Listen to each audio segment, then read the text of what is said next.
छात्रों की मांग पूरी हो गई, लेकिन एक मांग अभी भी अधूरी है। झारखंड के रण में सीएम योगी ने हुंकार भरी है। उस खबर की भी हम बात करेंगे। तो अखिलेश यादव ने फूलपुर में बीजेपी पर निशाना साधा। जालौन में बीजेपी नेता शिवा तिवारी को कार से कुचलकर मारने की कोशिश का आरोप लगाया है। भरतपुर के डॉक्टर ने आगरा के होटल में सुसाइड कर लिया, तो वहीं कानपुर में कॉलेज में छात्रों के दो गुट आमने सामने आ गए। साथ ही उत्तर प्रदेश की कई और बड़ी खबरें आपको विस्तार से दिखाएंगे।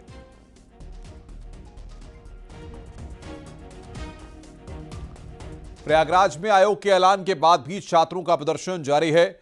आयोग ने पीसीएस प्री एग्जाम पहले की तरह कराने का ऐलान किया है। साथ ही आरओ की परीक्षा को स्थगित करते हुए कमेटी बना दी है, लेकिन छात्र इतने भर से संतुष्ट नहीं हैं। छात्रों का कहना है कि जब तक आरओ का एग्जाम भी एक शिफ्ट में नहीं होगा, आंदोलन जारी रहेगा। छात्रों का आरोप है कि आयोग डिवाइड एंड रूल की पॉलिसी अपना रही है, लेकिन हम न तो हटेंगे न ही बटेंगे। छात्रों ने साफ तौर पर कह दिया है कि पीसीएस प्री की तरह आयोग को आरओ का एग्जाम एक ही दिन और एक ही शिफ्ट में कराना होगा।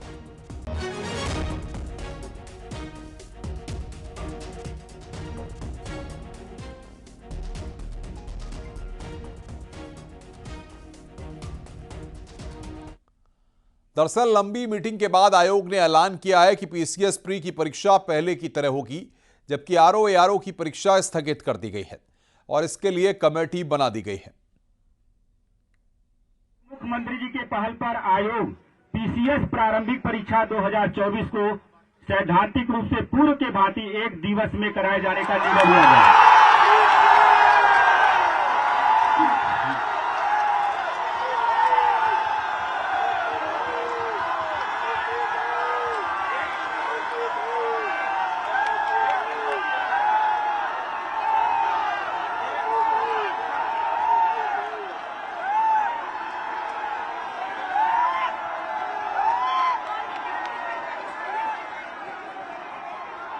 इसी प्रकार समीक्षा अधिकारी समीक्षा अधिकारी, सहायक समीक्षा अधिकारी आदि प्रारंभिक परीक्षा 2023 को पारदर्शी, भूधर्मिता एवं सुचितापूर्ण ढंग से संपन्न कराने के उद्देश्य से सारे तथ्यों का समेकित अनुसंधान करने हेतु आयोग द्वारा समिति का गठन किया गया है, जो सभी पहलुओं पर विचार कर अधिशीघ्र अपनी रिपोर्ट प्रस्तुत करेगी। आयोग के फैसले के बाद भी छात्र अड़े हुए हैं और इसे डिवाइड एंड रूल बता रहे हैं। क्या कहना है छात्रों का, आइए आपको सुनवाते हैं। हम लोग की मांगे आरओ और पीसीएस दोनों परीक्षाओं को लेकर थी। इन्होंने पीसीएस के बारे में कहा कि पूर्व की बात ही होगी, वन डे वन शिफ्ट होगी, लेकिन क्या तारीख बताई? अभी तारीख नहीं बताया ना, कहा कि स्थगित की जाती है। जो डेट पे होने वाले थे उस डेट को हम लोग आगे बढ़ाएंगे, लेकिन आरओ के बारे में उन्होंने कहा है कि कमेटी बना के करेंगे। इसमें फिर बात है, जब तक स्पष्टीकरण नहीं देते हैं तब तक हम लोग नहीं हटेंगे। हमारी ये मांग है कि समीक्षा अधिकारी की परीक्षा भी पूर्व की तरह हो और नोटिस दी जाए हमें। हमारी यही मांग है कि हमारी आरओ और पीसीएस की परीक्षा एक शिफ्ट में चाहिए। हमको यहाँ से नोटिस से बिना नोटिस हम जाएंगे ही नहीं। पीसीएस की मांग आपकी मान ली गई है? पीसीएस की मांग, जब तक आरओ का नोटिस नहीं आ जाएगा, पीसीएस की नोटिस अपने हाथ में नहीं रख सकते। मांग तो मानी गई, लेकिन हम लोगों को भी नोटिस चाहिए ना। बिना लिखित नोटिस से कैसे मान लें? बगैर नोटिस कभी नहीं जाएंगे। नहीं, हम नोटिस के बगैर नहीं जाएंगे। और पीसीएस के लिए बोला गया है, लेकिन अभी आरओ के लिए नहीं बोला गया है। अच्छा, ये जो आरओ की परीक्षा है वो 22 और 23 की थी, उसको स्थगित कर दिया। एक कमेटी गठित की है, उस कमेटी पर भरोसा नहीं है? कमेटी पे कोई भरोसा, जब तक हमको लिखित नोटिस नहीं मिल जाता तब तक हम लोग यहाँ से नहीं जाएंगे। फिर आप लोगों का भी आंदोलन नहीं होगा? हाँ, जब तक नोटिस नहीं आ जाती है तब तक हम लोग नहीं हटेंगे। लिखित नोटिस के बगैर बिना नोटिस के हम लोग जाएंगे ही नहीं। हम यही जाएंगे। नोटिस चाहिए, नोटिस। और एआरओ के लिए भी हमको वन डे वन शिफ्ट चाहिए। एआरओ के भी वन डे वन शिफ्ट। बताइए, आप बताइए क्या मांग है? हमारा मांग अभी जो अधिकारियों ने यहाँ पर आकर कहा है, ऑफिशियल तरीके से नोटिस जारी। यूपीपीएससी परीक्षा पर अखिलेश यादव का पोस्ट, बीजेपी सरकार पीछे हटी, चुनाव में हार बीजेपी का असली इलाज है। अभ्यर्थियों की जीत होगी, सरकार इन्हें झुंझुना नहीं पकड़ा सकती। जब एक परीक्षा हो सकती है तो दूसरी क्यों नहीं। यूपीपीएससी परीक्षा पर अखिलेश यादव ने यहां पर पोस्ट किया है। बीजेपी सरकार पीछे हटी, अखिलेश यादव ने पोस्ट किया है। चुनाव में हार बीजेपी का असली इलाज है।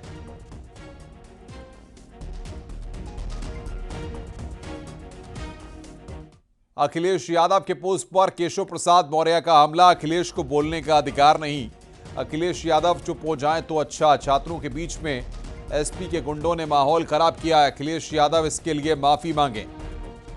तो केशव प्रसाद मौर्य ने यहां पर अखिलेश यादव के पोस्ट पर पलटवार किया है। मैंने कहा श्री अखिलेश यादव जी को बोलने का नैतिक अधिकार नहीं है प्रतियोगी छात्रों के मामले में। मैं उनको उनका असली चेहरा अभी दिखाऊंगा कुछ देर बाद। जो एफआईआर उन्होंने प्रतियोगी छात्रों के भ्रष्टाचार आयोग जी से बनाया था, उस आंदोलन के दौरान उन्होंने लिखी थी, वह आज भी मेरे पास मौजूद है। श्री अखिलेश यादव जी, अच्छा होगा कि अब चुप हो जाएं और छात्रों के बीच में जाकर के जो सपा के गुंडों ने माहौल खराब किया है, उसके लिए स्वयं श्री अखिलेश यादव जी माफी मांगे। वहीं इस मामले में डिप्टी सीएम ब्रजेश पाठक ने कहा कि हमारी सरकार छात्र हित के साथ है, छात्रों की मांगें मान ली गई हैं। समस्या का समाधान हो गया है और हमारी पूरी सरकार छात्र हितों के साथ है, छात्रों के साथ है। परीक्षार्थियों की मांगें मान ली गई हैं और हर स्थिति में उनको कहीं कोई दिक्कत न हो, इस बात को सरकार सुनिश्चित करेगी और इसके निर्देश अधिकारियों को दे दिए। उत्तर प्रदेश सरकार में मंत्री जयवीर सिंह ने भी सीएम योगी की तारीफ की है और कहा है कि फैसले लेने में सीएम पीछे नहीं रहते हैं। मुख्यमंत्री की कार्यशैली, कार्यप्रणाली गुणवत्ता, पारदर्शिता और ईमानदारी को सुनिश्चितता के साथ चलती है। कोई भी विषय हो जिसमें यह जस्टिफाइड मांग कोई है तो तत्काल माननीय मुख्यमंत्री उसका संज्ञान भी लेते हैं और उस पर क्विक एक्शन भी लेने का काम करते हैं। बच्चों की मांग, बच्चों की चीजें जैसे उनके संज्ञान में आई, तत्काल उन चीजों का संज्ञान भी लिया है। जो मांगे थी उसमें प्रमुख मांगों को भी संज्ञान लेते हुए कार्रवाई की है। और साथ ही साथ जो चीज और एक मुख्यमंत्री रहा होगा जिसने क्विक, फास्ट, लोक हित के, जनहित के निर्णय लेने में कोई कंजूसी कभी नहीं करते हैं।